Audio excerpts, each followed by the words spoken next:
उपस्थित सर्व भाविक आणि सज्जन, आज गायत्री मातोश्रींचा उत्सव गेली 9 दिवस देशात आणि राज्यामध्ये नवरात्र उत्सव साजरा होत आहे।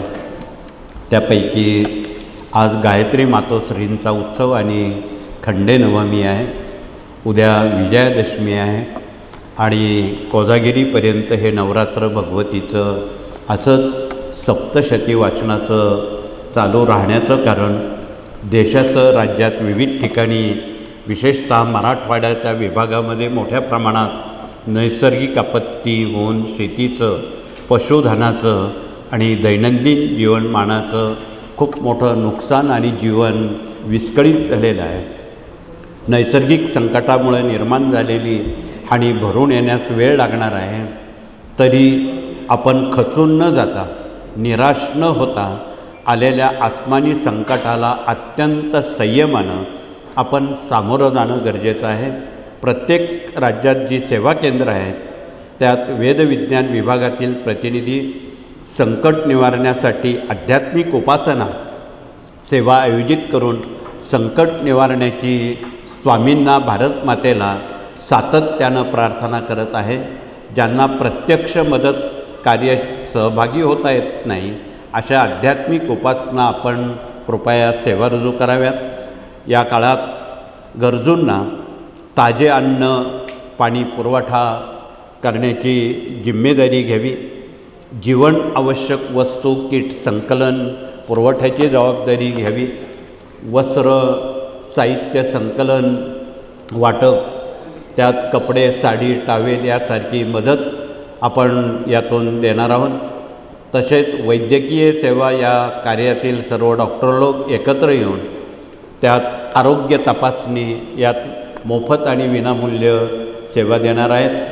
आणि सर्वात महत्त्वाचं, पूरग्रस्तांना मानसिक आधार आणि पुनर्वसन या पंचसूतीचा कार्यक्रम या कार्यानं राज्यात असणाऱ्या सर्व साप्ताहिक दैनिक सेवा केंद्रातून एक आवाहन केलेलं आहे।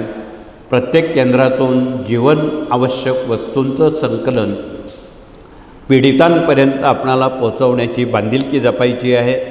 जीवनावश्यक वस्तूमध्ये अन्न, साहित्य, किराणा याचा समावेश असावा। पूरग्रस्त भागात स्वच्छता मोहीम राबवण्यात यावी।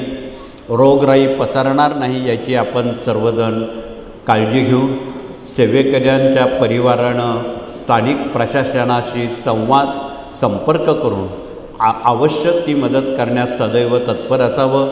ही माणुसकीची सेवा करण्यासाठी आपण सेवेकरी म्हणून आपण भूमिका पार पाडावी, एवढंच कळकळीचं सांगून मी अधिक वेळ न घेता या कार्यातले बरेच स्वयंसेवक लोक आम्ही मराठवाड्यात पाठवलेले आहेत आणि त्यांच्या गरजा ओळखून त्यांना सरकार तर मदत करेलच, पण आपणही एक माणुसकीची संस्कृती म्हणून त्यांना हवी असणारी गरजेच्या बाबी पुरवण्याचं एक आवाहन महाराष्ट्र राज्यानं आपणा सर्वांना केलेलं आहे।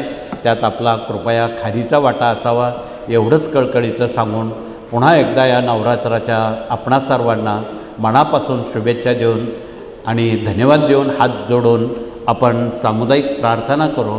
आणि प्रार्थनेनंतर प्रथम नंबर 1च्या गेटनं भगिनी दरबारात येऊन स्वामींना दर्शन घेतील।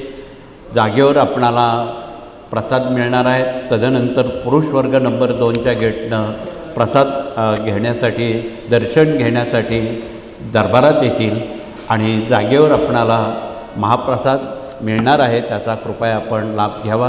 पुन्हा एकदा मनापासून आपणा सर्वांना शुभेच्छा, धन्यवाद। आपण सामुदायिकरित्या हात जोडून प्रार्थना करू आणि हे सत्र या ठिकाणी थांबू।